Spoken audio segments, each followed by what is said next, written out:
સુરતમાં માતા પિતા માટે લાલ બત્તી સમાન કિસ્સો સામે આવ્યો છે। 7 વર્ષની બાળકી રમતમાં સિક્કો ગળી ગઈ।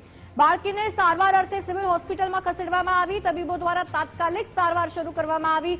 સિક્કો કાઢવા માટે તબીબો દ્વારા કવાયત। હાલ બાળકીની તબિયત સ્વસ્થ છે, પરંતુ એને શ્વાસ લેવામાં તકલીફ પડી રહી છે। માતા પિતા સાવચેત રહેજો। તમારા બાળકો રમતા રમતા કંઈક એવું કરી નાખે છે કે જેના કારણે તમે પણ દોડતા થઈ જાઓ છો, એમને પણ હાનિ પહોંચી શકે છે સ્વાસ્થ્યને। લાલ બત્તી સમાન કિસ્સો સુરતથી સામે આવ્યો છે। 7 વર્ષની બાળકી કે જે રમતમાં સિક્કો ગળી ગઈ છે, એનો એક્સરે કઢાવવામાં આવ્યો અને એમાં જે આપ જોઈ શકો છો દ્રશ્ય સામે આવ્યા છે। સંવાદદાતા રાકેશ બ્રહ્મટ આપણી સાથે ફોન લાઈન પર જોડાયા છે। રાકેશ, માતા પિતા માટે લાલ બત્તી સમાન કિસ્સો, બાળકી રમતા રમતા સિક્કો ગળી ગઈ, હાલ એની પરિસ્થિતિ કેવી છે જણાવશો?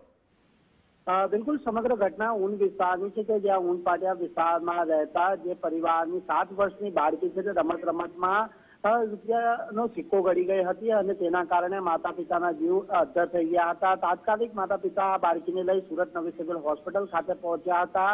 ત્યાં નવી સિવિલ હોસ્પિટલમાં એક્સરે કઢાવતા બાળકી સિક્કો ગળી ગઈ હોવાનું નિદાન થયું હતું। ત્યારે હાલ આ સમગ્ર ઘટનાને લઈને જે નવી સિવિલ હોસ્પિટલના તબીબો દ્વારા બાળકીની સારવાર શરૂ કરવામાં આવી છે। બાળકીની તબિયત સ્વસ્થ છે, પરંતુ તેને શ્વાસ લેવામાં તકલીફ પડી રહી છે, જેથી સુરત નવી સિવિલ હોસ્પિટલના તબીબો દ્વારા હાલ તો સિક્કો બહાર કાઢવા માટેની જે કવાયત છે તે શરૂ કરી દેવામાં આવી છે। પરંતુ આ સમગ્ર કિસ્સો માતા પિતા માટે લાલ બત્તી સમાન બનીને હાલ સામે આવ્યો છે। જી, આભાર રાકેશ સમગ્ર વિગતો બદલ।